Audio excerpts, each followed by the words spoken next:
All right, so we're live. Jason's running a little late. We'll forgive him for that, but he didn't want to leave anybody hanging. So don't worry, Jason will be here. Others will be joining as well. I'm here. Oh, there we go. Well, I guess we should say hello to chat here real quick. Hi. Hi. We have Dawn in the house. We have Mike B. Let's see, and we have. I'm gonna butcher this. Glam. Glam. That's it. There we go. Glam. Yeah. So, well, we have a cool topic. We're just waiting for Jason. Yeah. So how's everyone doing? Well, I've been doing good. It looks like are you in a different room or the same room? It looks very different. Same room, but we had to condense. So we took off all the baseboards to repurpose them upstairs in the bedrooms because we're renovating. So we moved everything into the middle of the room. So it's like it just looks different. Well, it doesn't look terrible, but no, I know. I was actually kind of like worried, and like I moved my skeleton a little bit closer. I don't know. I'm just it's something, right? yeah, I don't know. So anything new? Yeah, anything new and exciting other than doing the work around the home? I mean, I don't know. I was in the hospital on Monday because of my heart, but I'm fine. So oh, well, that's yeah, good. I have very, very high blood pressure, so I have to go see a cardiologist. So yeah, my blood pressure is a little high. When I went to the dentist to have dental work done, yeah, they took my blood pressure and like, this is the highest blood pressure I've ever seen in my life. You should be dead. And I'm like, what? And they're like, it's probably the battery. So the lady put it on herself and it was super high. She's like, yep. Oh, okay. Yeah, they got another one and it was fine. It was a little high, but yeah. Yeah. Like, you should be dead. Yeah. Yeah, no. Oh, there's Ron joining now for a little bit. I'm assuming you changed your hat. Yeah. Oh, hello, Law. Hi, Laws. So, but I don't know how long Jason will be. We just know he's running a little late, but he, like I said, he went ahead and started it. Let us take over. So, I'm like 10 minutes away, guys. Oh my God! He's driving his car. I'm 10 minutes away. I'll be there soon. I promise. I can't do this while I'm driving. No. I'm almost there. I'll be there soon. Hold down the fort, Joe. Right. See you We soon, shall. sir. How about y'all just tell everybody what each of your channels is up to these days? Oh, okay. Oh, we were getting there. Yeah, we were getting there. Yeah. You Um, want to start, Joe? well, I guess nothing's going on right now. Nothing. I've been editing. I've been working on other things. There's something special that will happen early next month. That's just keeping that quiet. But I mean, other than that, I mean, we do have some investigations, but they're kind of just far apart from one another. Joe is finally starting that OnlyFans. Hey, keep your eyes on the road, I'm sir. on a red light. I'm at a red light, guys. Oh, okay. Great. If I drop out, that means green. I gotta go. But I'll be there. Like, this is the last red light before my house, so I will be there shortly. Thanks, guys, for tuning in. Thanks, you guys, for covering for me. I'm running behind, but I will be there shortly. Gotta go. All right. Okay. Green light. How about you, Cass? So I am working on my first episode in a very long time. Life got really busy. We have 3 investigations I still have to edit that are on the back burner. So like I have them, I just have to edit them. So I was planning on working on this weekend, but then I started feeling weird on Sunday, then Monday in the hospital. So it was all weird. Right. then so I hopefully by next week I'll have my first episode out from Wade Manor, which was a location in Woodstock that we investigated. So that's kind of for that. We do have potential investigation. I don't want to talk about it because I don't want to jinx it, and I'd rather keep it on down low anyways. Coming up potentially in this, I guess we're in the spring, so I'm going to be emailing them in a few days. So that location's kind of up. I have other locations I can kind of get into, but I just have to contact people. And then we have one book for August, which is for sure. But yeah, so we have a lot of stuff like in the pipelines of like going to be coming out with more stuff. And I also have 3 episodes or 3 locations I have to edit.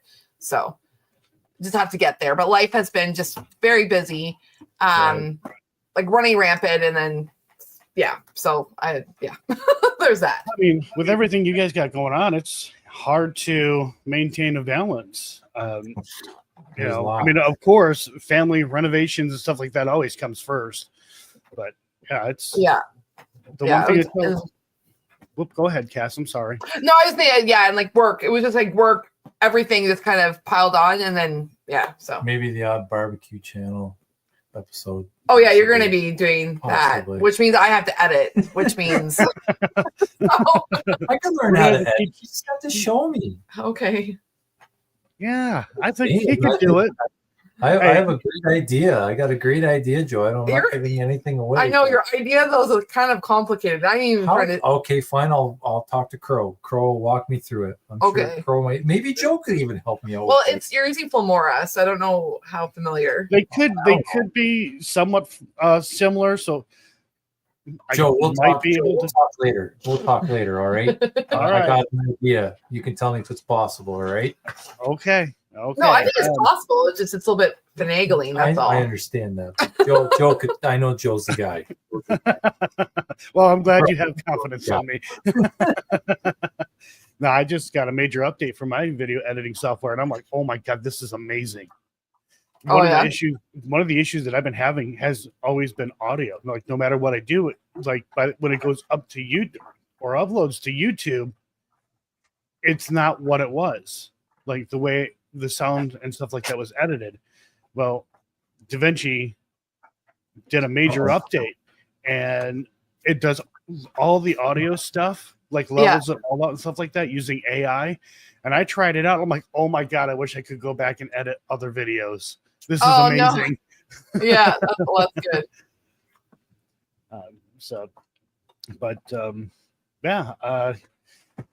Let's see. Just checking chat here. See if I don't know if anybody have any questions or anything like that. Since what's up might be probably have about another 5 minutes, give or take, before Jason pops on here. He said what? Yeah, something like that. So, but just not a whole lot going on. Just been slow. Joe, how's Dream Theater making out with their tour? You keeping track of that or no? Oh wait, say that again. For some reason, I didn't hear that correctly. I said, how is Dream Theater making out with their tour? Have you been keeping track of that? They're done. Are they done? That's it? Yeah, they'll probably end up doing festivals and then do another tour. Cool. Yeah. That was. I was going to say we have a concert next week to go to, but what do you mean? Oh yeah, right. My Son the Hurricane. Yeah. I'll tell you, Joe. I saw. Not that you know who they are, but Mother. Mm-hmm.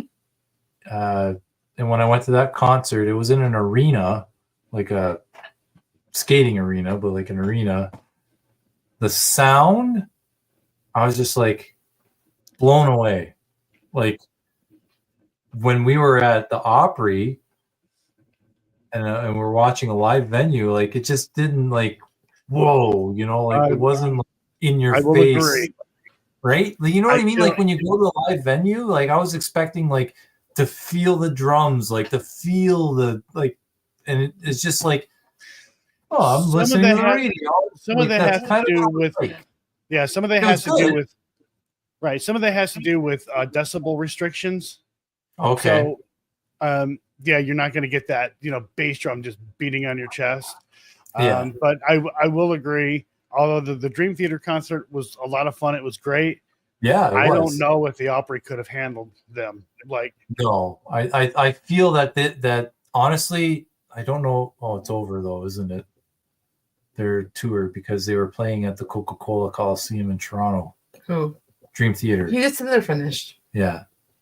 So, but I almost guarantee you that they probably would have sounded better there. Oh, probably In because the Coca-Cola Coliseum, because it's like a big skating arena, 9,500 people. Like, it's a Coliseum, so it's bigger, it's larger, right? Hi, Right. Broadzilla. Right. I was just Okay. But I have seen Dream Theater many times, and they've always sounded great. And just at the Opry, I'm like, what the hell's going on here? Like, Yeah. Oh, Okay. It was probably just the venue, right? it had to have been just the venue. I'll tell you what, though, Jordan Rudess' keyboards were freaking loud. Oh man, but good though. Good. Like I Well, enjoyed it. Well, there were times he just completely outpowered everybody else. Yeah. At certain times, I'm like, Jesus, I'm like, sound guy, turn that down. But overall, it was a good time. Yeah. and we were just at a concert in Toronto at like a Oh my smaller gosh. venue. That was good too. I think 1,500. 1,500 people. Yeah. But that was good. It was so good. It wasn't Man. like your style of music, Joe, but it was more like folk. It's really hard to describe what type of music he is, but he's so good. It's like bluesy kind of. If I had to describe him, he's like an Elvis Presley. No, like he's like Elvis Presley, but more his moves are like indie rock, like kind of folk, bluesy. But he has a lot of moves. Like when he's singing, like his dance moves, like the way he's moves his shoes, and like just that whole. He has exactly that whole, like that. like like that whole Elvis body, like good, like really good. Not really bluegrass. No, not bluegrass at all. No. It's more like hillbilly rock, but like with a folky Americana. He's Canadian. He's from Toronto. Yeah. So it was his home show. It was good. It sold out. It was really good. His biggest venue No. or biggest headlining show. Yeah. Yeah. On so far. So yeah, it was. He was good. I enjoyed it. Yeah. Yeah. So. Yeah. At least you guys had fun. Yeah. I'm going to be going to a concert. I'm going to be going Mm-hmm. to a concert. A friend of mine bought a ticket for me to see somebody from Kiss, like his side project or something like that. Night Ranger, I think, or something like that. I don't remember. And I'm like, yeah, dude, I don't want to pay to go see that. And he's like, well, I'll buy your ticket. I'm like, dude, I feel bad if you buy my ticket. He bought a ticket. I'm like, Have you? I guess Have have you seen no, that? no. Oh, Have you ever heard of the band Born of Osiris? Yes. Do you like them? I'm a music snob. I'm not gonna lie. I'm really picky about what I listen to. Yeah. I mean, there were bands growing up that I absolutely loved. Now I'm like, oh, I can't listen to it anymore. Really? Yeah, Yeah. me neither. Thank you for covering for me for the last few minutes. I went out. I was running errands. I went to a brewery. I got stuck at the brewery. He was late. playing bingo. Be honest, I was Jason. playing bingo, Come guys. I was about ready to leave, and they handed me like 2 bingo cards, and they're like, "You're playing bingo, right?" And I was, "I guess I am." So I had to play a bunch of bingo games, and I was like chit chatting with people, and I got super busy, and I'm like, I have to leave. I have to leave, please. But I brought a beer. I brought a beer, guys. I was I got just a going to nice- say. It's a Terminal Velocity Doppelbock. Whoa. That is what I am That's going to a be mouthful. drinking. Yeah, it's That's it's a pretty good. mouthful. But the reason we're here, I know these guys have been chit-chatting, starting off the show. So we're just going to jump, now that I'm here, into the topic at hand. And Yeah, that welcome is to your live pay stream. to play paranormal investigations. I know some of you may be like, what does that mean? So in paranormal investigations, we have places that are privately owned that we have to pay money to allot ourselves a chunk of time in order to investigate these places. Hello, Laws from Oz. Hello, Frogzilla. Dawn, Mike B is in the house, and all the others who are watching. Pay for play means we are paying money to hang out at somebody's private property to investigate, right? And that's all well and good, but there are issues. Now, when we're going to sit here and talk about issues in regards to like pay for play stuff, we're going to be very respectful. We're going to name no names, guys. No names whatsoever. Even if it's good experiences, especially if it's bad experiences, we are going to strictly talk about our own personal experiences with these kind of things. And we are not going to besmirch nobody for no reasons. Sometimes just to be polite, sometimes for legal reasons. And that goes back to like the issues you have to deal with when investigating these types of locations. So just to kind of start off, guys, when we're investigating locations, there are places that are owned privately that they say, hey, for X amount of dollars, you can come and investigate. The first thing I want to talk about is the cost of these places. Some places, super reasonable. You're like, oh, dang. Because I've experienced the exponentially expensive places, I'm like, oh, you are very reasonably priced. I feel I have a kind of limited experience amongst the four of us of paying for places. I feel like you guys, especially Joe, have had to deal with locations that could have a higher price tag than other places. So in general, no naming of names. Guys, how much do we have to pay for locations? Joe, what is the most expensive place you have had to pay for? So not what is the, again, we're not naming names, but right. give us a dollar No amount. naming like, names. Hey, right. man, well, I have to pay X amount of dollars to investigate a location.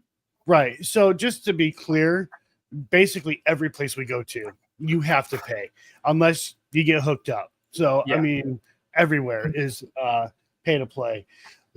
Are we talking one night? Are we talking a couple of nights? We're saying like for one night. For one like, night. and when we say one night, guys, I talked about this in my video. One night does not mean a 24-hour period. One night may be 4 hours. One night may be 7 hours. It really depends on the location, on whether they're going to be like, hey, you come here, you're going to start at 7, and you may start at 7, but you need to leave by 2. Or you get it until 7 o'clock the next day. Like the time periods really fluctuate depending on the location.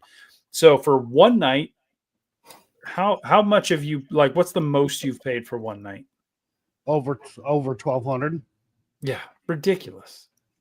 And then on top of that, and we didn't realize it at the time, another group had to pay like an extra $900.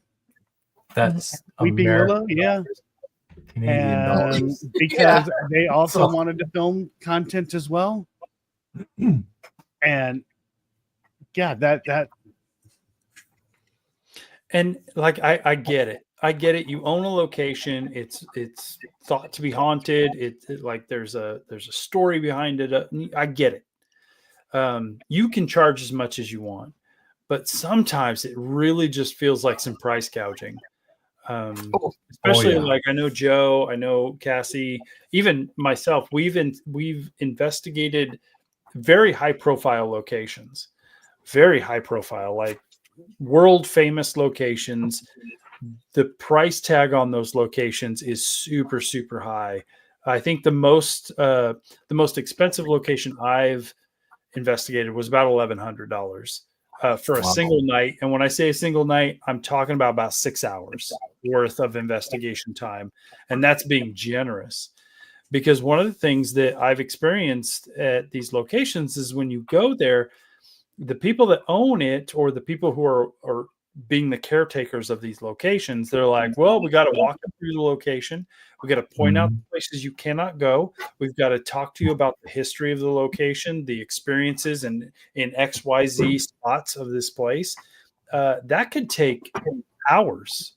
Yeah. You show up at 3, you're not starting your investigation until 7. And you're just like, man, we just want to go. Look, we want to get into it. Like, we're spending a lot of time with you, but I just want to get into it. And I know personally for me, I want as little information as possible going in, because I like to let the location speak to me. I like to let the location do its thing while I'm doing the investigation. Yeah.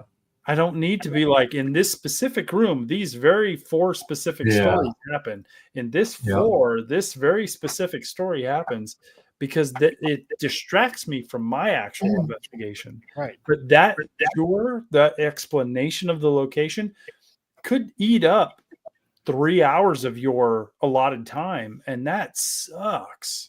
Right. Yeah. I've actually done a location a few years ago where the owner spent 4 hours of our time that we paid for to talk about the history, and more so about his experiences. I'm like, and I don't mean to be a jerk or anything like that, but it's like, okay, look, I got some of your experiences. I don't need to hear all of them, because as we know, a lot of times things are embellished or and that's not saying like someone's lying. That's just saying like their stories are going to influence how we view that place. So like maybe caretaker A watches this place all the time, and they had an experience that they can't explain, but they didn't like thoroughly investigate. And maybe it was the wind. Maybe it was a train that passes by every night at 3 a.m. Maybe they were tired and it just like they just had a thing. But them telling us this story in such detail, and it takes like 45 minutes in a room to like, let me tell you everything. We're then, when we're in that room at 3 a.m., are going to, even if it's just in the back of our mind, you know, we're going to base our experience in that room on the story we just heard a couple hours ago. And it's really difficult to separate that sometimes.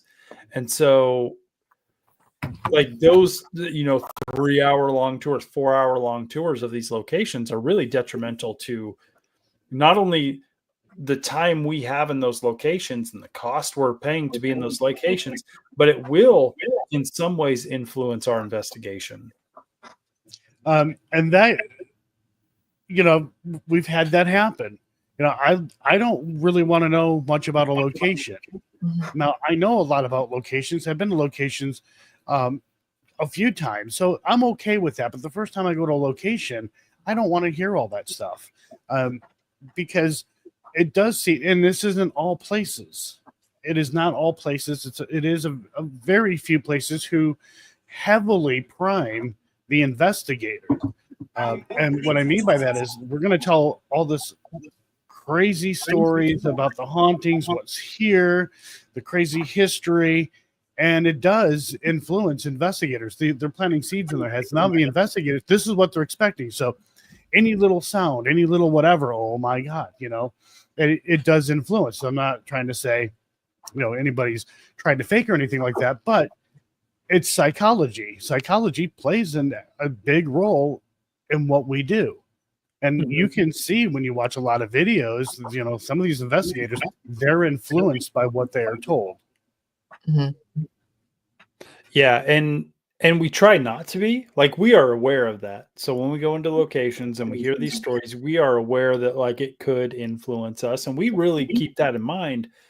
But it's hard to protect against that. It's hard to not let it influence your investigation. So it is detrimental, in my opinion.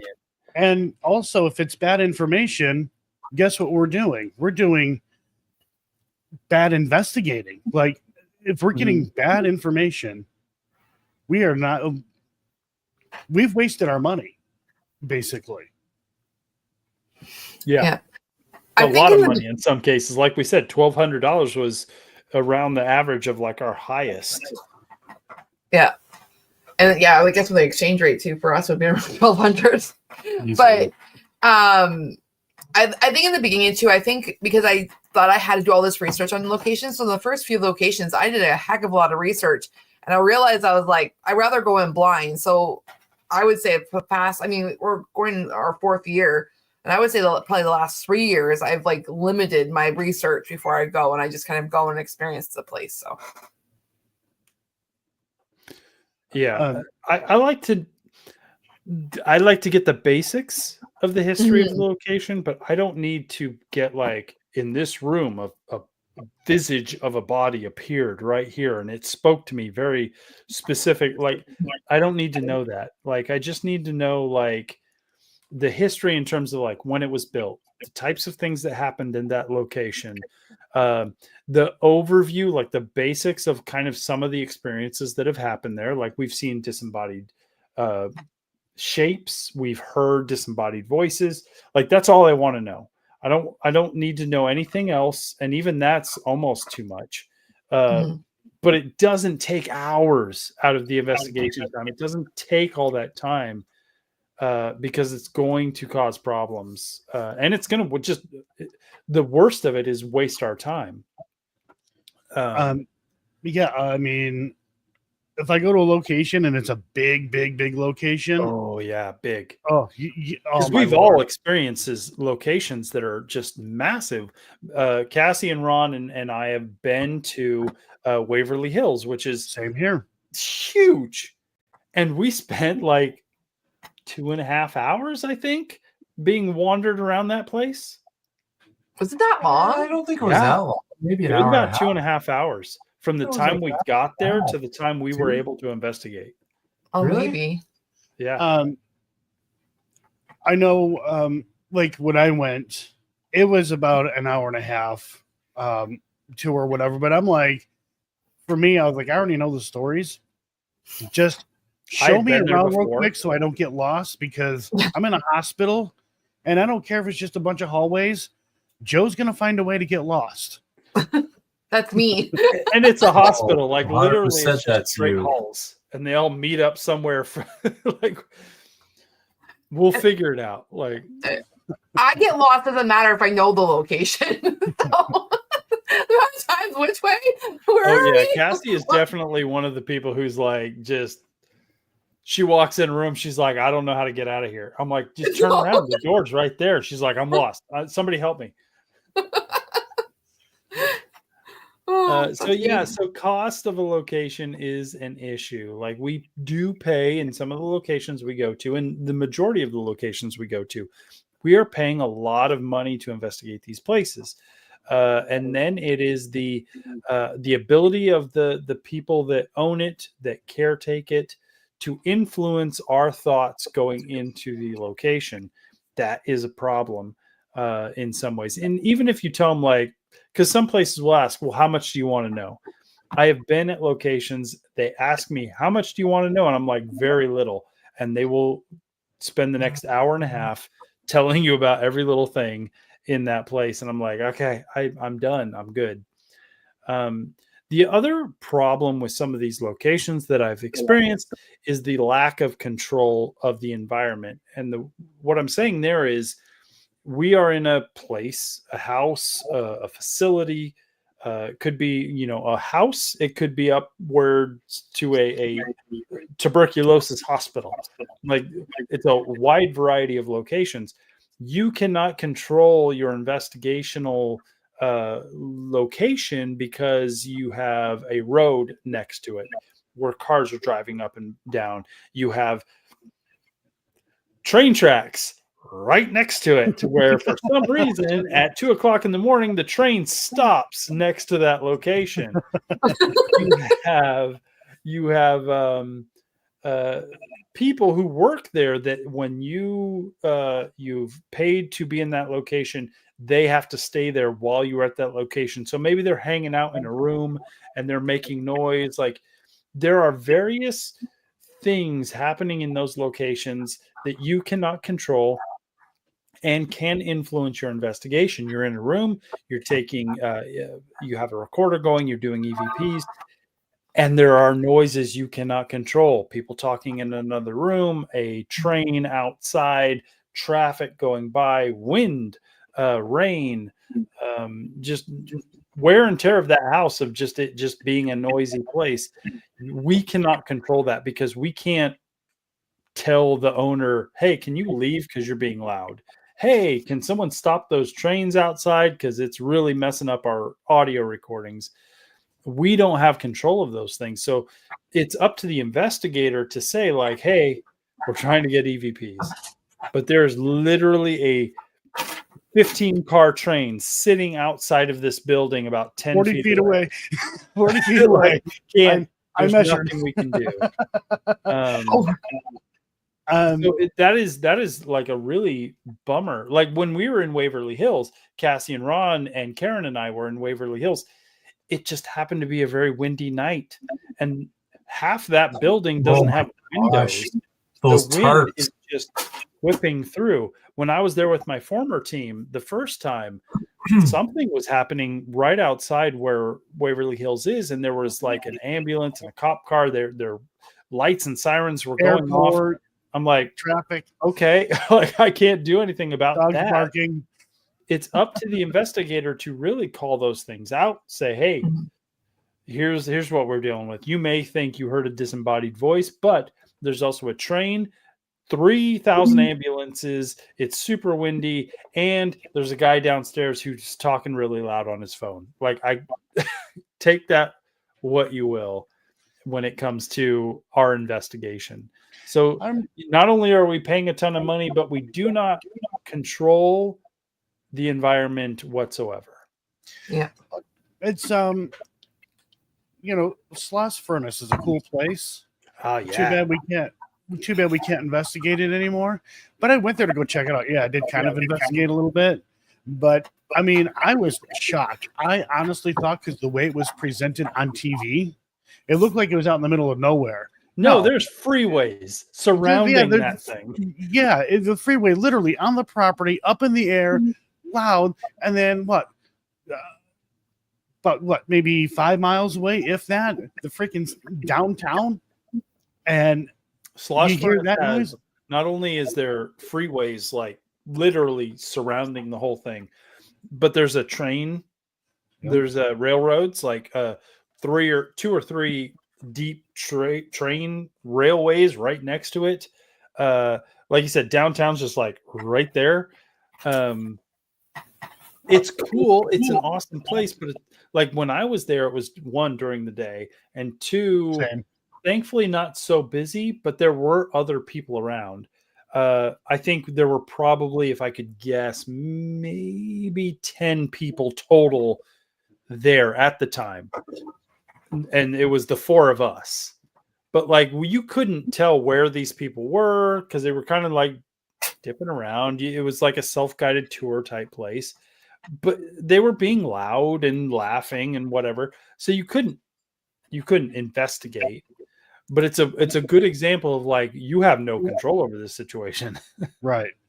Yeah, a lot of these places, they may seem like they're out in the middle of nowhere, but that is not the case at all.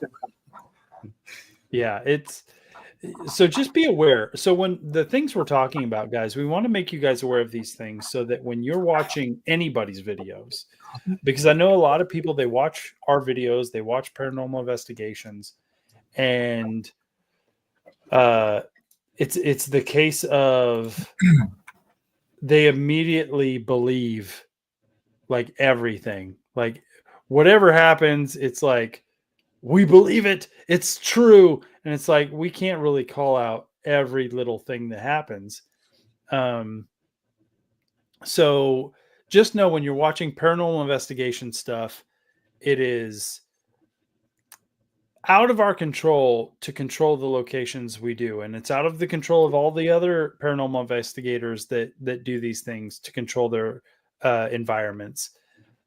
We do our best. We do the best to provide you guys with the information that, like, hey, this is the issue we're dealing with. And just take that into consideration if you're going to straight up believe what's happening on our channels and anybody else's channels. Be skeptics at all time, because we have no control over what we provide you half the time. Yeah, Dawn and I, we investigated a location, and underneath the location is some like sandwich shop or something like that. But when they close, they keep the stereo on full blast. We can hear that. And I asked, like, is there any way we can shut that off? They're like, no, we can't get in there. We can't shut off. That's what they do. So Like 80s yacht rock all night long. Like, oh no, thank God it wasn't that. It was like Kenny G. It was tolerable. They played like Pink Floyd and like some other band like in that time frame. So maybe like a classic rock kind of station or whatever. But that made it hard when we're trying to listen to EVPs while we're there. We're like, wait, I hear something. No. Oh, here's radio. Here's the best, and I know all of us can appreciate this. Frogzilla says plastic over the windows must be the worst. Waverly Hills. I know I said I wouldn't mention specific locations, but they have plastic covering like the top floor. They have plastic covering like holes in the walls, which I assume used to be windows, or they're just renovating or whatever. But when it's windy, that plastic is like pow, whack, whack, and it's so loud, and you cannot do an EVP in that location because of that. You have to be aware of the limitations of each location in terms of like the wind, the noise of the building, like plastic covering holes, all of that stuff. It's going to cause us problems. Good morning, afternoon, evening, Antoine. Now, that sound can also sound like footsteps crunching on the ground. Yeah. Or sound like just a little bit of from movement. like stories down. We could be on the second floor and noises up on the fourth floor are going to cause problems for us. Yeah, with Waverly Hills. And I love Waverly Hills. I want to go back there. Me too. You can have somebody on one side of that place up on like the fourth floor, and you can have a team on the first floor, other side of the building. You can hear each other. It's insane. Well, I remember when I first went there, I'm like, why are they loud? Like, I was expecting these people to be close. No, they were on the other side of Waverly. And I'm like, wow, that's amazing. I know I said we wouldn't mention places, but I think we can all recommend Waverly Hills as a place to go and check out. Positive experience with Waverly Hills. And it's awesome. Even if you don't like definitively have a paranormal experience at Waverly Hills is a really cool place to go hang out. It is. They are expensive. It is one of the most famous worldwide kind of paranormal investigation type locations. Be aware of that, but they are a solid location. J9 is in the house. Hello. Howdy. Unholy cannoli says hello. And there are some other challenges too that we face, especially as content creators. Cost is a problem. Uncontrollable locations is a problem. What is the next problem we have, Joe? We go there to film, and then there could be stipulations in place, right? Like, yeah, you can film here, but we have to review it first. And usually I don't have an issue with that. There's a couple of locations that I go to where they're like, yeah, we want to look over your footage before you put it out there. But they're like, we're not worried about it because we already know it's going to happen in your videos. Nothing. So just have at it.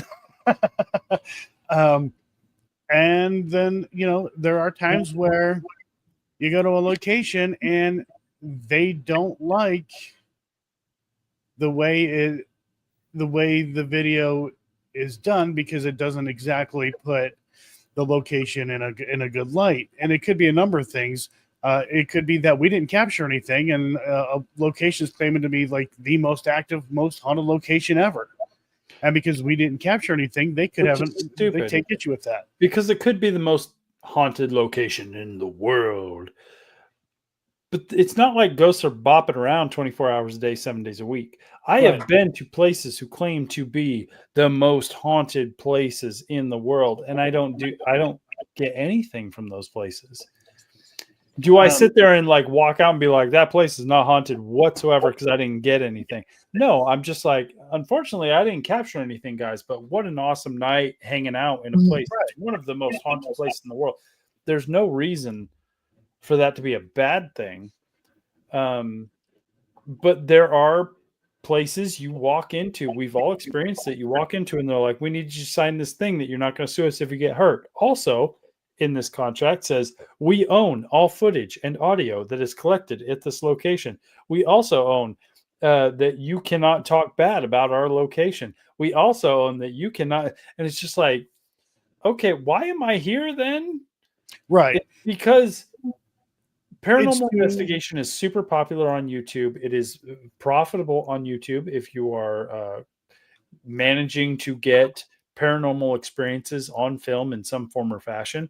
And so the locations are like, we need to cash in on that too. We're getting money from Joe and Jason and Cassie and Ron to come here, but we also want to be able to say, like, if they caught something, that when they post it on YouTube, we can say, like, no, that is our property, and we can pull from their monetary stuff as well. Like, it is a business, guys, and it does cause problems for the content creators when they come in and they're like, we want to film something, and the people who are like, well, we own everything you capture. Well, that's rough.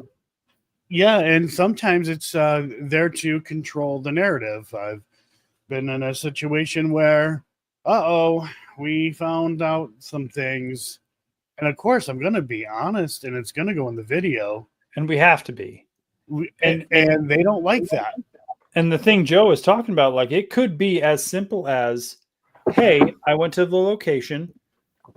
Nothing really happened. I didn't really capture anything. They could get pissed. Or you could be, I went to the location. Here's some issues I've found. They get pissed. There are locations where I didn't experience anything. That's fine. There's nothing wrong with that. And if I question said location without naming names, me and Joe have experienced a location together where there are questions. That's all I'm going to say. There are questions in terms of validity of stories told about said locations and technology used in such locations. I will say most locations I've gone to that you walk in and they're just like, free reign, guys. Yeah, do you want a tour? Yes, no? Okay, well, have a good night. See you later. And they dip. But there's cameras all over the location. I totally support that. You are giving random strangers. It doesn't matter if they paid money or not. You're giving random strangers access to your property and hope they don't just, I don't know, have a rager in your haunted house. So you've installed cameras so you can just keep an eye on crap. Yeah, and I get cameras go both ways, guys. They can see what you're doing, but you can also like broadcast sounds through them. And so we're like, did the sound we hear equal paranormal, or did it equal someone talking through a camera? Mhm. That becomes problematic. And if we bring that up of like, hey man, we were in this location and there was a sound, but we cannot be sure. We can be honest with you and cannot be sure if it was a paranormal experience, just a natural environment experience, or something coming from a camera that's sitting up here that has a speaker that can broadcast sound.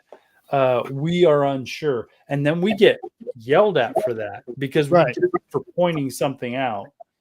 And that's the minimum. That's the minimum issue that we have with that type of interference of investigation. Now, I do know problem. And I do know that there are, other YouTubers who've gone to places and have experienced the same thing, but they don't say anything about it. Either just because they don't care in its content, or they're afraid. Good question. Have you walked away from an investigation for reasons that you were mentioning? Reasons like not being able to trust an environment that we are in and having issues with it. I have not walked away, like straight up, like, oh, I'm done, I'm good, I'm leaving. But I have not posted investigations that I have done for said reason, because I don't trust what I captured. Without naming names, I can say, and here's the big problem when it comes to like cameras on location. I have no problem with an owner of a location having cameras in that location so they can protect their property. No problem. But when I cannot trust those people because of those, in terms of like, I can't trust that that's not interfering with my investigation, that becomes a problem. So I was at an investigation with Joe, unnamed. Me and Joe, we were at the local IHOP. Just, a location. We were investigating the local IHOP, let's just say. It might as well have been Chuck E. Cheese's, Yeah, we were at Chuck E. Cheese's. And I knew there were cameras around. It's a private property. I understand. I get it. While we were investigating, that location was capturing footage on their cameras and putting it on their Facebook page immediately during our investigation.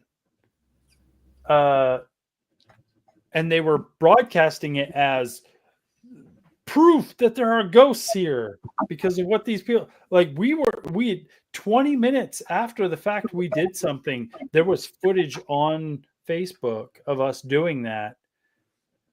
Hey, look, proof. And I was like, they're just sitting around at home watching us and then broadcasting what we're doing to the internet. And we could debunk the footage they showed. Yep. Like we literally watched it and we're like, oh, they caught something. And we were like, oh, they caught something. Let's watch it and see what they caught. And we could sit there and be like, oh, that's not what happened. Like, we debunked it like immediately. We're like, oh no, that sound was this because we were there. But they were broadcasting it to the world that like proof ghosts exist because this thing.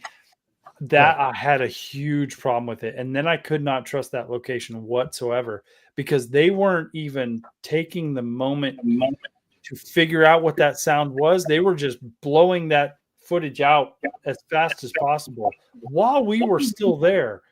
And I'm just like, that's not what happened. You are lying. It was clearly something that was not ghosts. Even something that happened to one of the other people who were with us, he thought he heard something and he didn't run, but he kind of like, nope, I'm out of here. Cause it scared him, whatever. Yeah. And then you see it posted and like, oh, we got a runner. Why would anybody do? No, I don't understand that. It just, I guess, hey, it's a business. You gotta get bodies in a home, I guess. And I get that, but I would prefer that they're like the integrity of the business. Like when you have people who can sit there and be like, I am literally in this building. I can tell you that's not what happened. Yeah. I don't know. We've been pretty lucky though with our locations because maybe it's just our area, but we've never been in a location where we've had to felt like we had to leave or where anything shady was going on. As far as I'm aware, everything is so I don't know. We've been pretty lucky in that sense. So, yeah. So. Oh, Jason. Oh, right. Is it working? No. Nope, can't hear you. Always something. Nope. How about now? All right, there we go. Okay. No, I want to clarify that what we're talking about, for me at least, I think Joe, out of all of us, has investigated the most places. I can only like identify maybe 2, maybe 3 places that I've investigated that have had these issues that are detrimental, where I can be like, like if I can name names, I would. I would do this. Out of a lot of places, I've investigated a lot of places, so there's only a few where I could be like, so it's not every place, guys. And I think Cassie and Ron, from what I've watched of your videos, you guys have had a very strong series of places that are not having a lot of these issues. I've only had a few, and I think Joe has probably had a bit more than us. Three, Oh, actually. 3.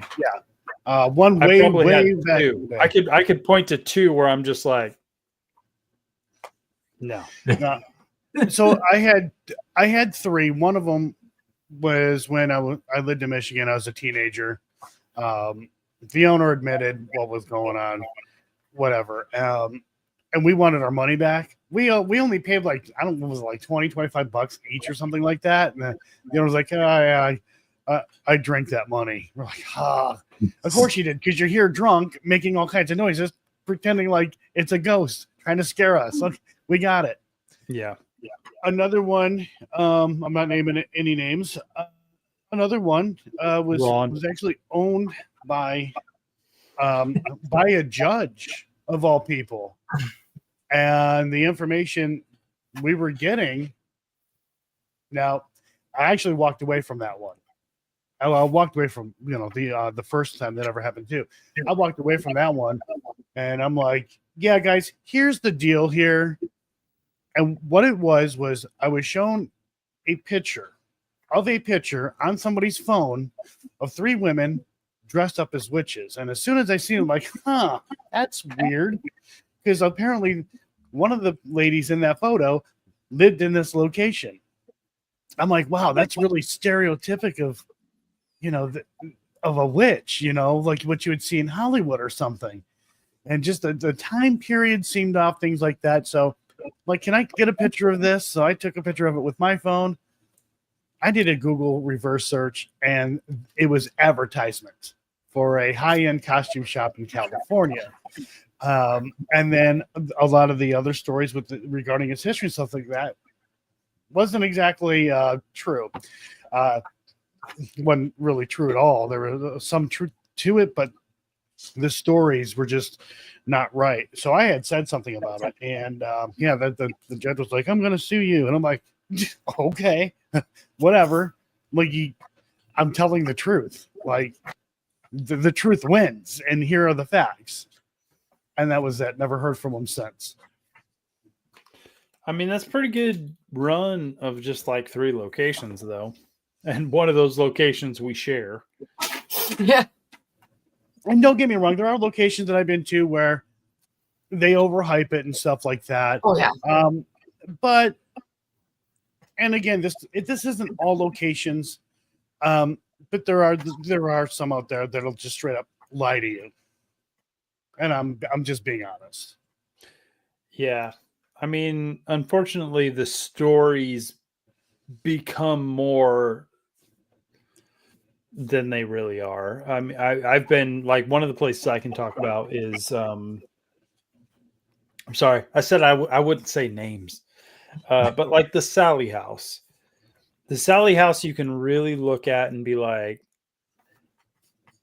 information that you can physically look up online and in person and in history don't match up with this location.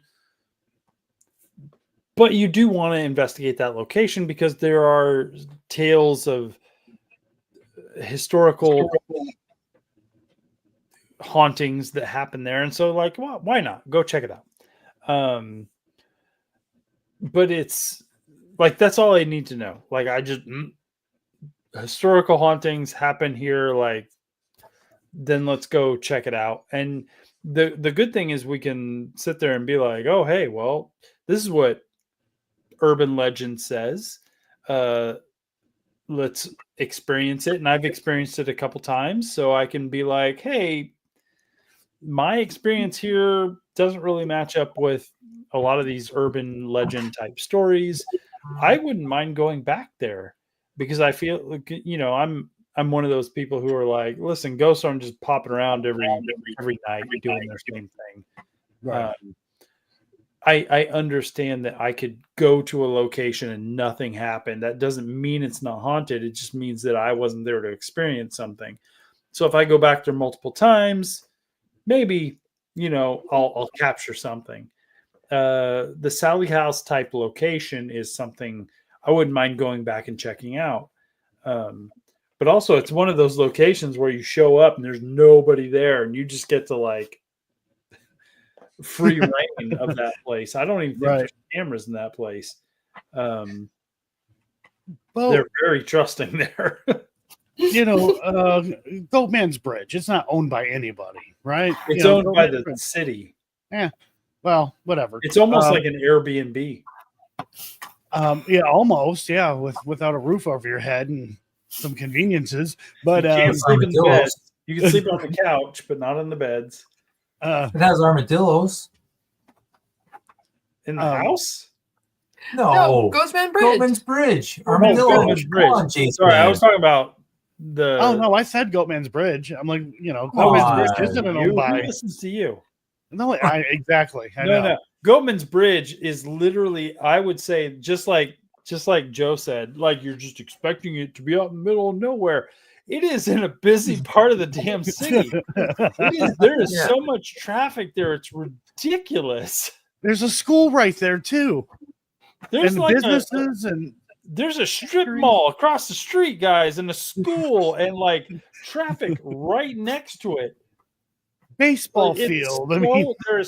I was there at from 1 o'clock a.m.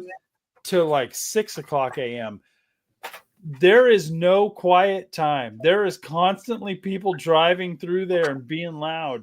There's no way to properly investigate that location in a silent area. I watched many a location. I watched many a video. They were like, we're investigating Goatman's Bridge. And it was just it was quiet. And they were just capturing voices and everything. I'm like, bull. Because there's a path, there's a dog path. 10-minute period where you're not having a big rig drive past that place. This is so convoluted. This is so edited. It is in the middle of a busy part of the town. It's ridiculous. And the stories there, they're campfire stories. Before we went to Goatman's Bridge, I was hear about so many other locations. Right. And I'm like, whatever. And it didn't, knowing that they were just campfire stories, there was nothing, no proof or anything. I mean, literally people are like, yeah, no, it's just stories. And that's where the teenagers like to go to hang out and try to get spooked or whatever. That didn't stop us from going. We still went because we're like, why not? Why not? Let's go check it out. Yeah, well, I regret it though, not because it was. I have never regretted the location. Well, Jason, I love to explore new places. I love to experience things, and I don't go to I went to Texas and I went to Goatman's Bridge and it was a disappointment, and then I went home. I'm exploring around the areas. I'm going to barbecue. I'm going to breweries. I'm doing many other things, but. It was the mosquitoes, Jason, and the bugs. Oh my Lord! It was. I was like, "This is." If you go to Goatman's Bridge, guys, mosquito repellent is a must, and I'm not talking the kind you get at the grocery store. I'm talking about you need environmentally corporate versions of it's a bear spray. You need the strong stuff. Oh my God! The amount of mosquitoes in that area is ridiculous. Yeah, that's the part I did not enjoy. Live. Yeah, that part I did not enjoy. But it was cool to go to. It was, really but it is one of those locations where I was like, it's in the middle of town. What is going on here? I thought this was in the middle of nature. I thought we had miles like a barrier of miles of forest to like protect us. Yeah, no, that is not the case at all. And I was surprised. Cassie and Ron, what is the location you guys have gone to that has had that kind of feel where you went there and you were thinking it was going to be in the middle of nowhere, or it was going to be like just apart from everything, and you went there and it's like, oh no, there's a target right there. Like, has there been a place that kind of surprised you in its location? Are you thinking of something? Because I'm not. Tunnel, maybe The tunnel. that you went to. The one that beer's named after? I know, but like there were people on 4-wheelers. Oh, okay. And like, so Yeah. I haven't been there. I've been there, but not investigated. Yeah. So I guess Green Tunnel is your perfect place of like urban legend because supposedly a ghost girl died in the tunnel, and if you blow out a match, she screams. It's just That's a tunnel. the one by where you live. Yeah. So, but we've been there, and I mean, like I knew where it was, but one time we almost got run over by 4-wheelers, dirt bikes, people like, cause it's a walking trail too, right? So you're always like dodging people, and then like usually got like teenagers wanting to go drink. And mind you, we don't go at night, like dark, like nighttime. We go like. I think we should. I think we should go like 1 or 2 in Well, the the problem morning. is there's humans out there, Yeah. so that's the only. Damn That's the only humans. I haven't been there personally. also- I know of the location. I've driven by it, but I've never gone there Me to too, me investigate. Cassie's been there a couple of times. Oh, like 4 times. 4 I times? did a photo shoot there. Yeah. It's like one of those places. Like it was. I think we should go at like 2 in the morning. Yeah, I don't know. Just go there. But the problem is, though, there is like a neighborhood, not a neighborhood, because like they have lots of property, but there is houses, so they kind of like watch over that place because obviously it's like people have bush parties and stuff out that way. So, but that's a location though, like that people have like say, "Oh, it's so haunted, this girl," and I'm like, if anything, there is a vibe there, but I think if anything is there, it's been brought there. I don't ever think there's no actual proof that anyone actually died, even near there. Maybe in a house like 100 years ago, but Oh, Sensible Tunnel. I've been to Sensible Tunnel in Kingsport. It's about 30 minutes from me. Now, when you look it up online, it looks like it's in the middle of nowhere, right? Like What there's place just is nothing this? there. Sensible Tunnel, And what state is it in? Kingsport, Tennessee. Now, when you look it up online, it looks like it's out in the middle of nowhere. First off, I will say that that's the wrong tunnel that people are talking about anyways, but what they don't tell you is it's a busy freaking road. It may be a dirt road, but it's a busy road. And all it is this tunnel, probably, I don't know, maybe 50 feet long or something like that. But there's constantly people coming in and out of there, even like teenagers trying to get a scare. And then once you cross the other or get over to the other side of the tunnel, there's these houses and like, I don't want to say a neighborhood, but there's quite a few homes over on the other side. When I went there, it was flooded. There was people just driving through there like crazy. And I had even told the person that I was with, well, the 2 people I was with, I'm like, this isn't the right tunnel, by the way. The real tunnel's actually in the woods. And they're like, hey, let's go there. I'm like, oh, you go for it. Because, we have bears. We have bobcats. Have fun with that. So yeah, that was one of those ones where it even fooled me. I thought this is out in the middle of nowhere kind of thing. And no, pretty busy dirt road. Laws from Oz, popular supporter of this channel, says, I think there are 2 types of locations. Ones that want to preserve historic locations and use paranormal teams to raise awareness, and then there are the entrepreneurial ones that are just in it for the money. I absolutely agree. There are places that have a history. Oh yeah. And they are trying to preserve that history, and they're just kind of letting the history tell the story. And if you want to investigate here, cool. And there are places that are like, hey, I bought a haunted house and I'm going to make money off of this haunted house to pay the mortgage of this thing. Absolutely. Yeah. I know. The best thing you could do for yourself as a paranormal investigator is know which one you're going to. Which one are you giving that hundreds of dollars to, so that you can just kind of balance your expectation with. I feel it's pretty easy to figure that out and be prepared for that, and just be aware. Like, there's no reason you can't have fun investigating any location, but just understand what your expectations should be. Well, Gummy Bear says, have you ever had a ball thrown at you other than Waverly? No. No, I have not. I have experienced weird and unknown things at various locations. But that was fake. That was absolutely fake.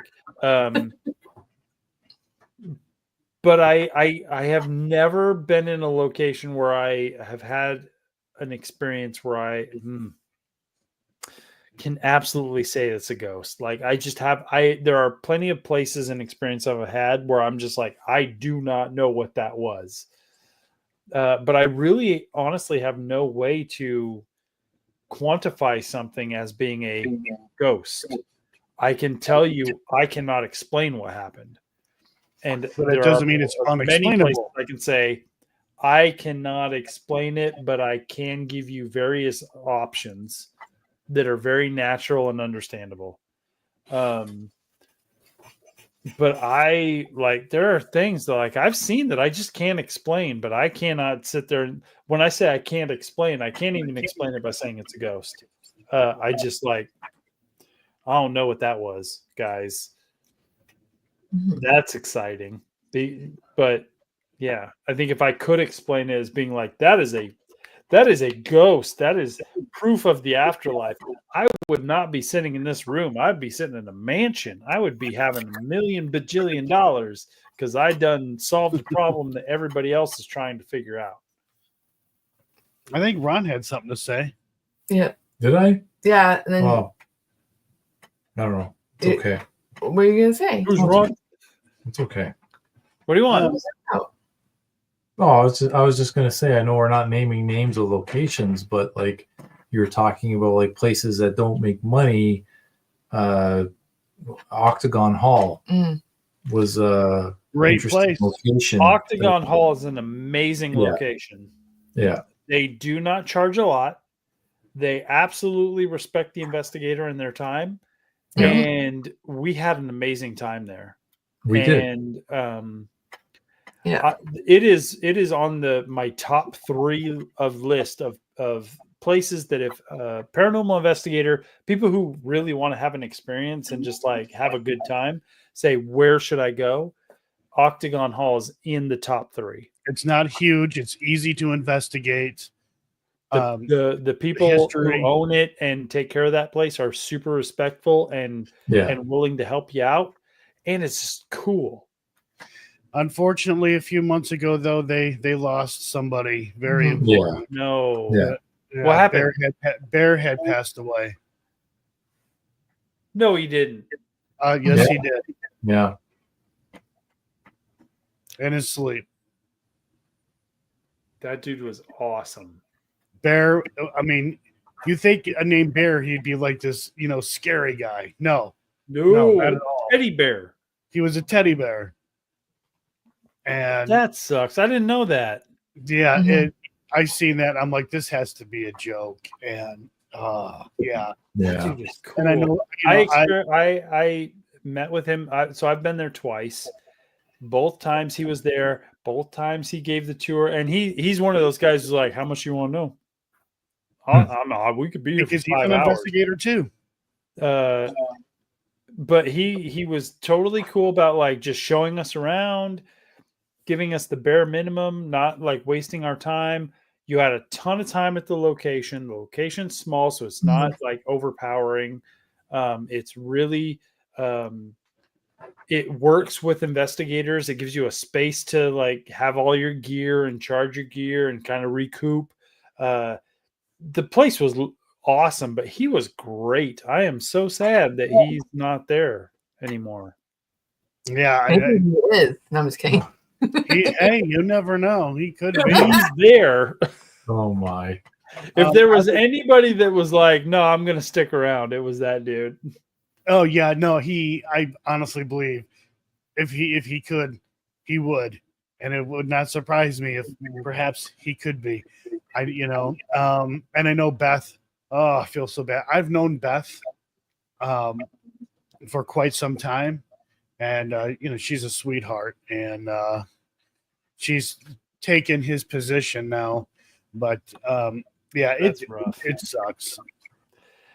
Look, I know we said we weren't going to name names because I don't want to like disparage anybody and I don't want to cause any problems. But I will say Octagon Hall is one of my top places I've ever investigated. Been there twice, loved each one. McIntyre Villa, love it. It's great.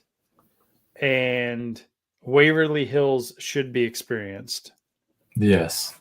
Those are kind of my top three where I can be like, listen, guys, go there, do your thing. The owners are respectful. They will help you out and they will give you what you need to do a proper investigation. Those are my top three. I'm not going to name any other locations. There are more that I feel like are top notch and they're great. But there are a bunch that I'm just like, yeah, it's harsh. And with Octagon Hall, Dawn had a really weird experience, and it was actually captured. Unfortunately, there's not a lot of detail, but you can see something like pulling her hair upward, like somebody's taking their fingers and kind of like running it through her hair and kind of pulling up on it. And when she had said that, I looked over at it. I wasn't thinking much of it because I'm eating it like no cameras are going because we're eating dinner. Mm-hmm. And when she's telling me this, she had a piece of her hair on her shoulder, but it was more back. And her entire hair, like, poofed forward. And I'm like, did I seriously just see that? Like, I couldn't even believe it. Like, there's no way. But yeah, it took a while to get the footage, but Beth was able to get the footage of their security camera, and yeah, it captured what happened with Donna and her hair. I can't say enough good things about Octagon Hall, and I've been to a lot of places, and most of the places I've gone to, I've enjoyed, I've loved, and I mean, there's the couple out there. I'm like, go fuck yourself. Octagon Hall and McIntyre Villa are definitely two places I would love to go back to. Mm-hmm. One, because the people who take care of those places are awesome. And two, I've always felt like a really good connection with those locations that I feel like if there is something there, I could communicate with it in some form or fashion. And the important thing is that the owners absolutely make the difference. You can go to like the coolest location in the world that's super active, and the owner could be just a complete dick, right? Just a shitty person, and that can ruin the experience. But you can go to a location and not really have a hell of a lot happen, but the owner or owners or whoever it is that you're dealing with, they make the difference. Mm-hmm. I mean, the location that Jason and I had went to, Dom was there as well. There was another. I'm not going to name drop him though, just for safety. I was pissed the entire time I was there. I was not in a good mood, because I knew. I just knew, and I was not happy. The experience. So, but there are a lot of great location owners out there. There really are. There are. Like, I didn't make my video to like make it seem like, hey, paranormal investigation, it's all fake and it's all BS, and like it's just people who own locations who just are like taking advantage of people. My list of people who like I'm just like meh, and again, it's a meh list, not like a there's only like one. Joe knows. There's only one where I'd be like, don't bother. But most of my locations that I've experienced, so if you know me, you know my history, where I've been, I'm good with all those places. And again, the places I'm just like 2 thumbs up experience I just talked about, you're good. Like I think we've all had really good experiences with these locations. It's just that you need to understand, if you are using YouTube and paranormal investigators on YouTube or social media to base your beliefs on when it comes to paranormal stuff, afterlife stuff, because I know there's a range of people who like, I believe in ghosts and I really need to understand what happens after death. It's there's a need. I like, please, when you're looking at YouTube for those answers in your life, when that scale goes as up as here, be aware. Like, we are going to these places looking for truth as much as you are coming to the internet looking for truth. We are trying to give you what we experience, but there are so many people on here that are just going to give you what you want and not the truth. And so just be aware, like, we're going to these places that may be like super popular in terms of like, I was touched by a ghost or I saw a haunted figure. Like, I understand what comes next. I'm be aware, be aware, just be aware. Like, I can't say that enough. Don't just accept and move on. And just understand how it is for us. Like, the things we have to go through to just bring you this footage is like, oh, we showed up at X place and like, here's our experience. No, that there's so much more. There's emailing these people, there's paying these people, there's getting the list of things you can and cannot do. There's showing up, having the tour, having like people sitting in the location that we're saying like, we're here all by ourselves. We're not. There's people sitting in the background. Maybe sometimes you are completely alone. Octagon Hall, we show up, they're like, you good? Cool. And they leave and you are there by yourself. Waverly Hills, there's people there sitting in an office, watching cameras, making sure you're not messing stuff up. Like, and so you have to understand that's what's happening. There are places where we are saying we are all by ourselves in this location. Here's what we're doing. And there are places where like, we're in this location. There are people here. I'm sorry. Like, you have to question what we bring you because it could be something we have no control over. It's always going to be something we have no control over. But I have a funny story, but go ahead, bring Jason. that information to every video you go and watch, guys. Jason, we're trying to be as honest with you as possible, but the three of us, the 3 channels, can only be as honest as possible. The 17,000 other channels are not. I just want to say, Jason, you guys can keep talking, but you gotta go to bed. You gotta go to bed, sir. So my day off, I don't have to hang out. I know, you lucky bugger, but it was fun. But I need my sleep. And I have to kiss him goodnight. I haven't seen him all day. 1 second, I'll be right back. Make sure you give him a good kiss for me too. I'm gonna peace out, Weeping Willow. Are you gonna come back? I'm gonna. Yeah, I'll be right back. Me and Joe are gonna hang out. Thank you, Ron, for hanging out. Ron, just for giggles, out of all the places you've investigated, because I think you are the one who's investigated the least amount of places, but you have investigated high profile locations. One place you would absolutely say, like, you should go investigate this place. Go. I would say Waverly Hills. I really enjoyed that location. Not Octagon Hall, huh? Well, Octagon Hall was cool, but like I for like big scope of things, because it's so massive and like there's just so much to see. Am I hanging out?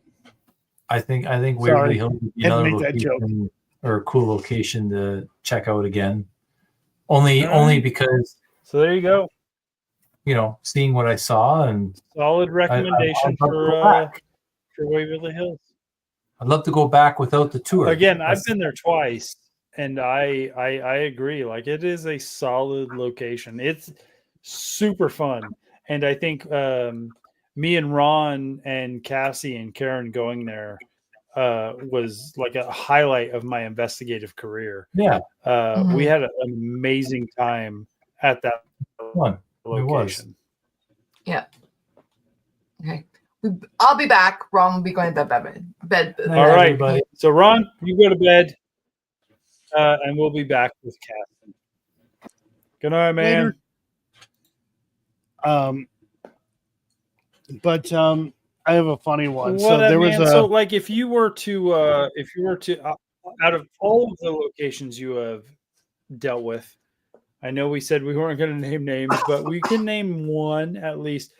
Is there a location where you could say, I recommend this place?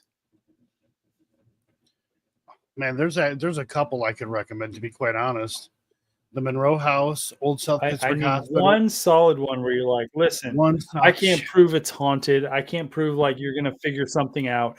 But this place hits all the check marks of like, it's accommodating, it's price efficient, and like, listen, you should check it out because maybe there's something there. What do you got? Us? That would be the Monroe House in Hartford City, Indiana. It's $175 to investigate. You got a bed. Well, there's 2 beds. If you want to sleep more people, bring something to sleep on. They got pops, water, snacks, 2 functioning bathrooms, a freaking shower that works. I mean, we love that place. We love the owners. And I'm not just saying that because we did our most recent documentary there. We love going there. And it sucks that it's 8 hours away from me. But for the price and everything that you get, you can't beat it. I would say for me, Waverly Hills is good, but it's expensive. So I'm gonna cut it off my list because it is as expensive as it is. Because you really need like a group to go there to make it cost effective. I would say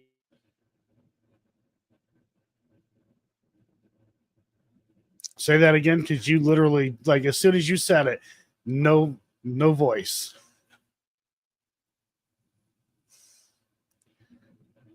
Now you're muted.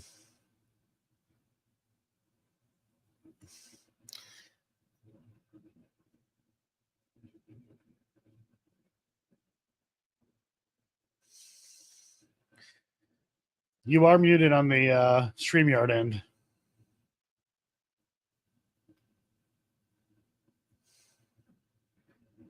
Yeah, it's showing you're muted.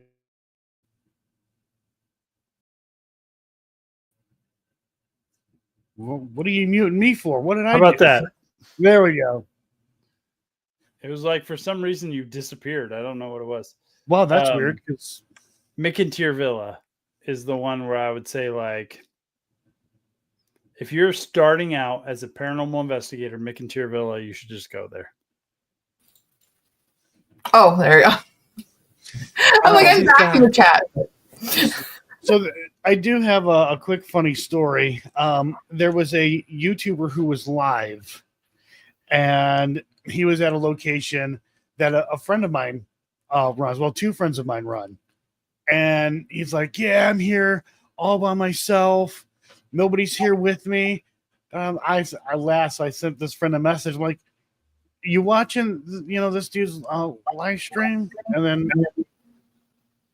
told her what was said. She walked out. Oh, hey, I got to use the bathroom. And he's like telling people, hey, I'm here all by myself. There's nobody here. And she walks out of the office and goes to use the bathroom. Oops. People. Frogzilla says, what do you think about people who use Ouija boards and seance type stuff? Not my thing. Not my thing either. I mean, I've tried it or whatever, but it's not my thing. So I'm not going to disparage anybody who does. I'm just going to say it's not my thing. Yeah. Another thing too with locations and us going to these, and not just us, I mean other investigators as well. We all talk to one another. We all let one another know what's going on, what we have found out, what we've experienced. We talk about the owners, good or bad, whatever, in between, whatever. All of us, we all talk, to one another to get that feedback and stuff like that. And that kind of helps guide us to where we want to investigate next. I mean, there's been locations that I've been told about, all the owners are great, and here's what we experienced, which really wasn't much of anything, but I'm like, well, go check it out. Just go see what happens. But yeah, we all talk to one another. Yep. Little secret there. And a lot of the owners, they talk to one another too. You better believe they do.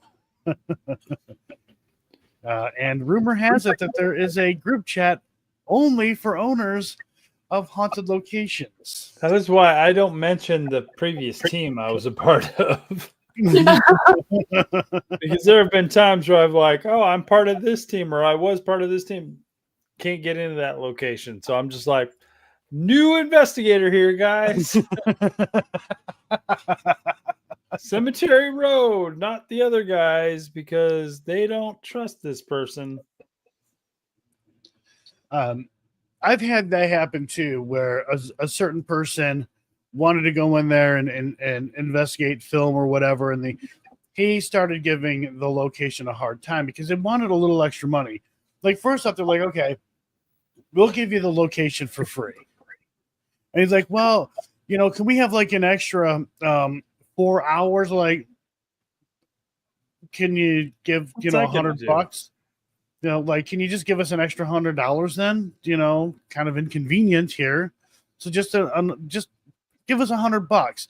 Oh no, he's like, I can't believe, and it started the whole bullshit. You know who I am and blah blah blah stuff. And he wasn't allowed back there, and they told me the same thing. Like, whoa, wait a minute. I said, I didn't know this was happening. I had no clue whatsoever. So I talked to them and then became friends with them, and I investigated this location for like 2.5 years, almost every weekend, but just free. So yeah, I've kind of have been in that boat.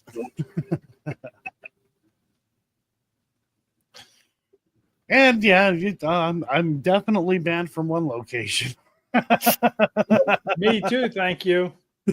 Hey. That's fine. No, I'm not bitter at all. Here's another pet peeve. And this isn't targeting one location or the other, because I've noticed this a bunch in every location I've investigated, period. Halloween decorations at a haunted location. I hate it. Guys. I don't care what location it is. Stop stalking your haunted location with rejects from Spirit Halloween. Stop it. I hate it. I hate investigating a location where I have to be like, listen, there are motion controlled Halloween decorations throughout this basement. So we're just going to have to deal with it. I hate it. Stop doing it. I hate it so much. There's been a few locations where that is a thing, but I also kind of like to take advantage of that with my B-roll footage. So there is that side of it where it's like, this will be cool for B-roll because it's creepy. If I get the right shot, stuff like that, that's It's cool. fine if But there's I like get one what or you're two saying. things, but it's the houses. It's the house. Me and you have been in the same place where it's just like literally rooms full of Halloween Fucking decorations. spirit, yeah. They that have make more. noise. Right, they have more Halloween Stop props it. than Spirit Halloween. No joke. Or what about mannequins, though? Those are just mannequins in itself is just creepy because you're like not expecting. I'm more okay with mannequins. I Oh, am no, not I'm- okay with motion activated Halloween Oh, decorations. No, but mannequins Because freak you when the out. batteries wear down on those things, they start activating. That screws with your investigation. Also, and what people may not be aware of is that sometimes if you're really loud or loud enough, you can set those off. You can. Oh yeah. Because I've done this. My big fat ass bouncing around at a location trying to get a prop to go off and couldn't do it. But yet somebody goes over to the floor and just knocks just a little bit. And the damn thing goes off every time. But yet we could jump around and all this shit and it would never go off. Yep. And that same prop too. If you're loud enough, it will go off. Super annoying. So we've been going for about an hour and a half, guys. We have a good amount of people in the chat. Do you have any questions for those who have investigated locations that are quote unquote pay to play, which means we have to pay to get into private property locations that are promoting themselves as places that are haunted? They have paranormal activity throughout them.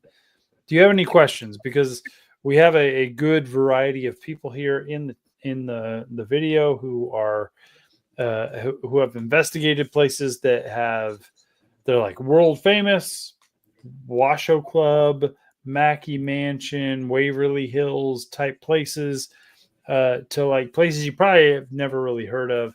Do you have any questions for us in terms of that type of investigation? Let us know. Frogzilla says, what's the biggest firsthand hint that you get for a bad location? For me, I mean, stories we cannot verify. Stories that are just very we heard a guy who knew a guy who had a cousin of a guy who was a mechanic for this guy. Which is why I don't want to hear about your stories. I don't want to hear about them because I just want to like come in and like investigate the location and let it speak to me. When they start giving like very specific weird details like that, that's when I start questioning. But honestly, when I start hearing those type of details, I'm like, oh no, I'm good. I'm fine. I don't need to know that stuff, but like, thanks. And that's the thing too. Again, not saying all owners do this, but investigators who know better, we will know real quick if we're being told the truth or if we're just being handed a bunch of bullshit. And it does not take long, at least for me, it does not take long. Now, I understand too with a lot of these locations that you're not going to get a whole lot of information and you're not going to be able to verify everything. And that's fine. What's not fine is creating a story, right? And giving the details and just detail. And the more details given, the more stories that are told with even more details, there's a problem. And if too much is happening at within a specific time span, there's something wrong.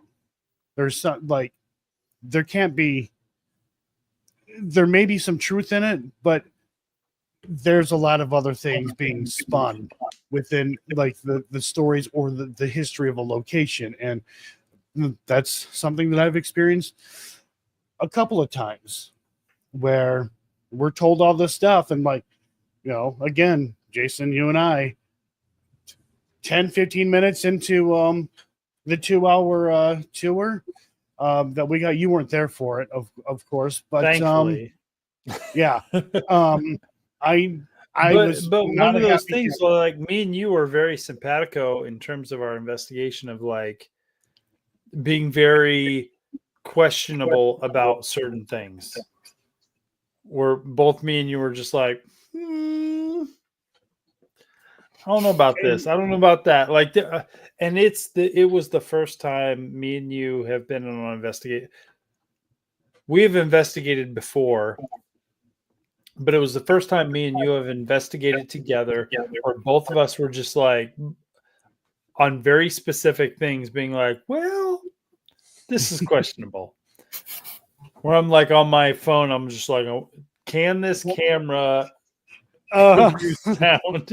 Because and no joke, because the place It got did, cameras that can by the see, way. hear everything. Oh yeah, I know. We could not have a conversation. Like we could not question anything. We were out whispering loud. to each other. Like we were like on our phones, like asking Oh each other yeah, questions. there was a time where I was like, and I was asking you questions and stuff because we were clearly being watched, and our experience is being given to people out of context, and it was not okay. Yeah. The first night that we were there, me and the other feller, we went outside, and I'm like, The "Come on." feller? Yep. Yeah. We'll just call him feller. I'm like, come on, away from the house. Let's go away. Because I want to make sure that we. And you had to go away because the whole property was like cameraed. And him and I started talking. We're like, we know where that came from, right? And then Dawn comes walking out. I'm like, just, don't say anything. Come here. She's like, oh, all right. Because we didn't even talk about it. It wasn't even brought up at that point in time what it was. Every single one of us knew exactly what it was. It was you coming up to me and being like, I'm wondering, this was you. You're like, I'm wondering if those cameras also have a speaker function. I was like, maybe. And so I went on Amazon. Like I literally, because I saw one of the cameras, like, all right. I went on to Amazon. I'm like, this camera on Amazon. I'm like, no. It does have a speaker function. Now, And I literally typed it out, and I was like, cameras have speaker function. I showed you on my phone, and both of us were like, and they were all over the place. Now they had different generations everywhere. of them. In every room, there was at least like 2. Yeah, and there are different generations of them, but also, they like to say, "Oh, we have the old ones. We have the first gen, which don't have the two-way audio. It has the one-way audio." Bullshit. No, Because those were the ones that were on Amazon saying like we have 2-way, but also the fact that we could sit there and watch them post our footage from those cameras on Facebook directly after it happened. I was like, no, you knew exactly what you were doing. Like, I cannot trust anything that's being captured. that's right. That's right. But like I said, I don't care if there are cameras at a location like that. I honestly don't. I understand why, but when you want to have a conversation, a private conversation, forget it. You can't. You just can't. It doesn't matter what it is. It could be about the location, or it could be about jock itch. Like you can't have that conversation. Like no privacy. No. It's Don't Don has a question. Oh yes. Is it the red flag question? No. Don, top bucket list location. Yes. Top bucket list location still on the list. You absolutely must visit in the next, let's say, year. I don't know. I don't really have one. I have places I want to go, but they're not like bucket list. I want to go to but my channel is different because I want to go to cemeteries. So like for cemetery wise, I want to go. I want to go into Europe. I want to go. There are some places on the East Coast. I just want to go to older cemeteries. I want to go towards the east, towards Europe. I want to go to older cemeteries. For paranormal investigation, what about you guys? Are there places, bucket list that you haven't gone to that, like, let's say, you don't have to say like crazy things, but like obtainable in a year. Are there places you would like to go? Go ahead, Cass. I mean, I'm going to speak it out loud because it's all about manifesting, but Old Fort Erie. So it's a fort here in the city, which is, it's my ultimate bucket list because I had experiences there just doing a ghost walk tour.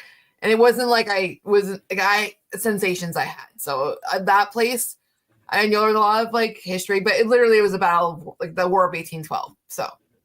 And unfortunately, some of these bucket list type places are places like I would love to, and it's just like places that are just like we don't do that. I know you have no access to this place, and so that kind of sucks. Yeah. How about you, Joe? Realistically, within the next year, I want to investigate St. Augustine Lighthouse. There you go. That would be awesome. It would be awesome. It's been on my bucket list for a long time. Hey, I've been able to knock off basically every place that I've wanted to go to off that bucket list.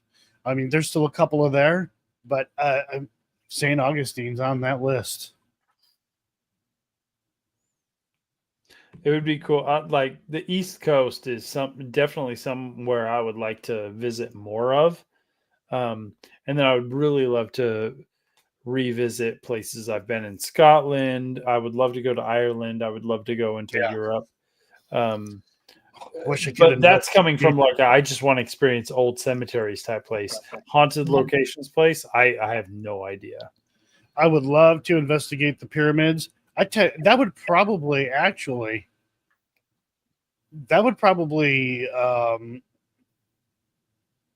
put somewhat of a bit of fear in me because I'm not afraid of going to haunted locations. I'm not afraid to investigate by myself, but I think the pyramids might be different.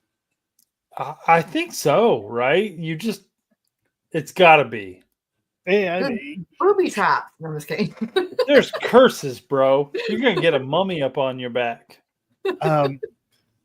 In confined quarters, dark, just hallways. Like you have such a giant area of the pyramid, and it's just like a hallway to a room. That's all we got. Trust me. Yeah. Like, no, there's more here. I'm sorry. Yeah. They just didn't play Legos. Says, is it a red flag when you go to a location and they've imported haunted objects from other places when there's a different ghost in every room? Absolutely. Oh, God. I don't trust haunted objects at all. I don't trust them. You can order an old doll off eBay and it'd be like haunted. No, this dude doesn't have 73 haunted dolls where he's selling on eBay. I'm sorry, it just doesn't happen. Haunted dolls are just creepy as they are, as old as they are. They're just creepy in general. That doesn't mean they're haunted. I mean, I've been to locations where they claim they've had haunted items. I've been to locations where every room has a haunted item of some type or an attachment, and it's like, really? Come on. Yeah. No. I don't And trust it. so when I go to locations like that, and I'm not trying to be a jerk or anything like that, I don't bother with them. Also, and this wasn't in my video about pay to play type locations. We haven't talked about it yet. But a lot of locations that we're kind of talking about that are pay to play, where, hey, give us a bunch of money, you can come in and investigate our location. They're filled with antiques. Most of the things in those rooms, in that house, in that building, whatever it may be, were not things that were actually there in that house, in that building, when all this weird stuff was happening, when all this history was happening. It's stuff they've collected and then brought in because they're like, oh, this is around the same time frame. We're pulling this in. So just be aware of that when you go to these locations, or you're thinking about going to these locations. It like that is like the things in that room and those buildings and stuff are not the actual things that are a part of the history of that location. For instance, me and Cassie have been in historical locations.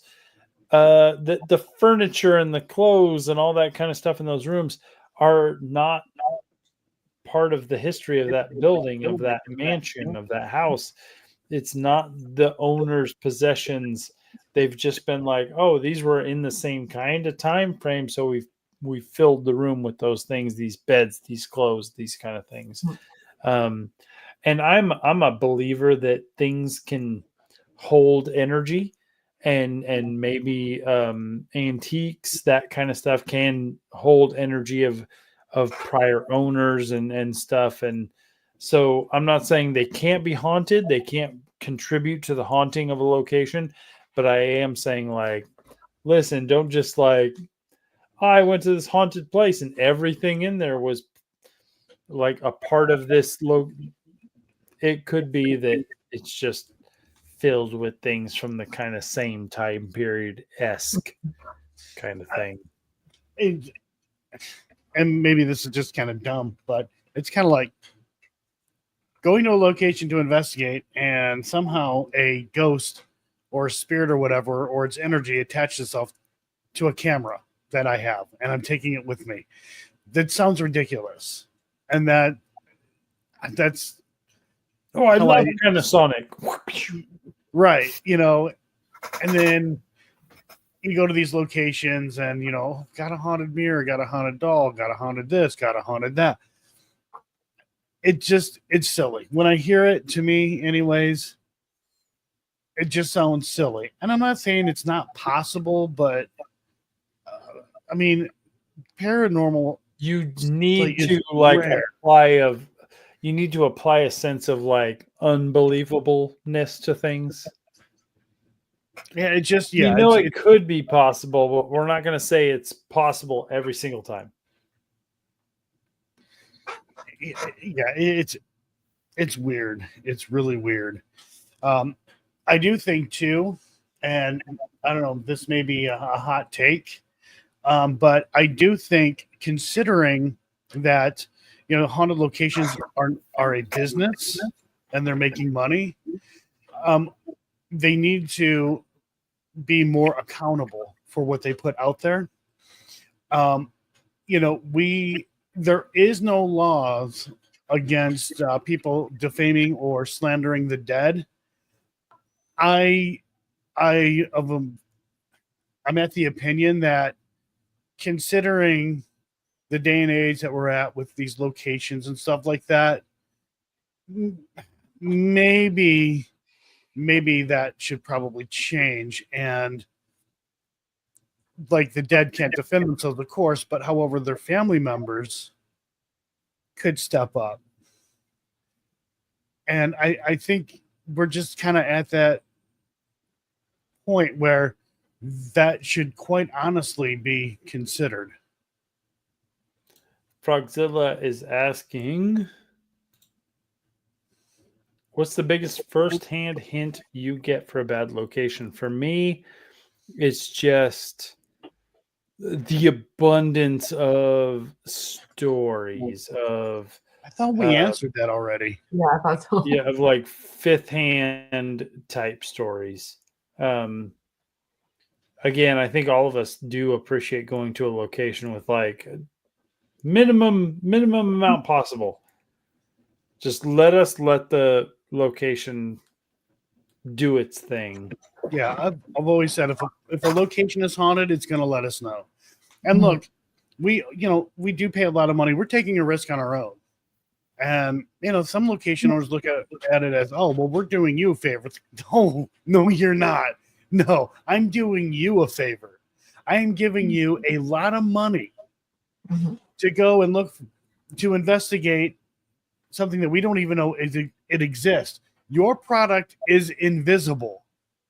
Like, there's no way that I can prove this stuff exists. So no, we're doing you the favor. You're not doing us a favor. Kasara says, Jason, have you been to the Winchester House? I have. As a tourist. I haven't investigated the Winchester House which is in California, America. It's cool. It's super cool. I would love to actually like investigate it, but it's more of a tourist, like it's way more of a tourist trap. They don't really let people just like hang out there at night and investigate it. But it is really interesting. So if you don't know what the Winchester House is, check it out. There's some documentaries out there. Learn the story of it. It's super interesting, but I have not like been able to investigate that location. For Frogzilla, he says Cassie didn't answer though when it comes to firsthand hint that you have a bad location.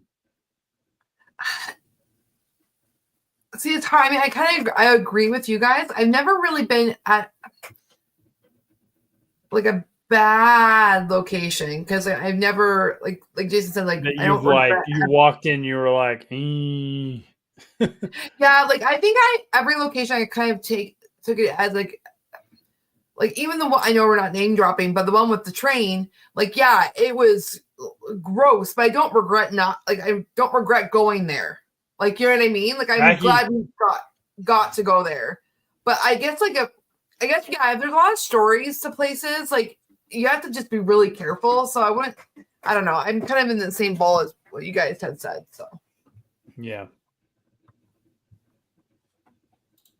Dawn says, I used to think I'd want to investigate Winchester Mystery House, but I'd settle for touring it just for fun. An interesting story, but I don't think it's likely a haunted opinion. It may. It's just that it's become such a touristy place. It's like a museum type place that there's no way you would have any sort of control over that investigation to the point where you would feel like you actually did a good investigation. That's the problem. I would love to. I think it would be so much fun. The location is super interesting. But right now, if someone was like, hey, do you want to investigate this place? Sure. At the end of the investigation, I would feel like I got nothing but what they wanted me to get. That's the thing. Like, it's such a thing now. It's a property. It's an image. Much like Waverly Hills. Again, I would say go to Waverly Hills. Pay the money. Do it. Get a bunch of friends together to do it. Don't just pay for it all on your own. But like, it's a thing that's Waverly Hills and like and Winchester are just such a name, a thing. Like they're a brand that there's nothing you can do with that. I much prefer somewhere you can go and like, I don't know, maybe only the ghost hunters understand and are interested. But when you are talking about Winchester Mystery House, you're talking about like normies who like that's going to cost money. I would get lost there. It's so much fun though. It's cool. I mean, investigating, I wouldn't know where the hell I was. And like, Jesus, I get lost in my doctor's office, and that's just a hallway. I love it. And that's, geez. Well, we're coming up on 2 hours on this channel, guys. Thanks for watching. Thanks for listening. If you haven't watched my episode where I talk about like 5 things that I have an issue with or a barrier with when We're talking about pay for play locations. Go check it out on my channel, The Cemetery Road. Obviously, if you're watching this, you know my channel. But if you're watching this and you don't know Joe's channel, Joe, where can people find you and follow along on your adventures? Just look up Entity 7 Joe Vitelli. There is another Entity 7 that's my other channel that I don't do anything with, but look for Entity 7 Joe Vitelli. And Cassie and Ron, who went to bed. He can't hang. He's got to work in the morning. In the middle of the week, got to work in the morning. What kind of adult is that? Cassie, where can people find you, and what do you have going on next on your channel that people can look forward to? Yeah, so Weeping Willow Paranormal on YouTube and Instagram. And I should have a video out for Thursday of next week. It'll be my Wade Manor location. So I'm pretty excited because I've kind of taken a hiatus. So yeah, that's what's coming up next. Nice. And if you want to stick with the Cemetery Road, start following this channel, subscribe to this channel. I'm going to New Orleans. I do this because stuff. Going to New Orleans, going to check out some cemeteries in Louisiana. I'm going to start pumping out some more videos on this channel, so be sure to keep an eye out for it. But if you have any questions about what we've been talking about, specifically about locations you got to pay for to investigate and that are like very known in the community, and you just have some questions like, are they legit? Like, how do we contact these locations? Even if it's like logistical, if you're just like, I want to go there too, how do I do that? We can answer that kind of stuff. Just send that over. Just leave comments in the video or send it to the Cemetery Road at gmail.com. And we will chit chat with you guys. Thanks for hanging out with us. It's been awesome. We're going to start pumping out some more videos on this channel now that I've had a good break and I'm actually getting out into the world to go check out some cemeteries, do some paranormal investigations. Otherwise, I'm Jason of Cemetery Road. This is Joe of Entity 7. This is Cassie of Weeping Willow Paranormal. And every once in a while, that sexy beast Ron is sitting in that chair. We are done. And remember, until next time, be safe, be respectful, and we will see you on the next one. Good night, everybody.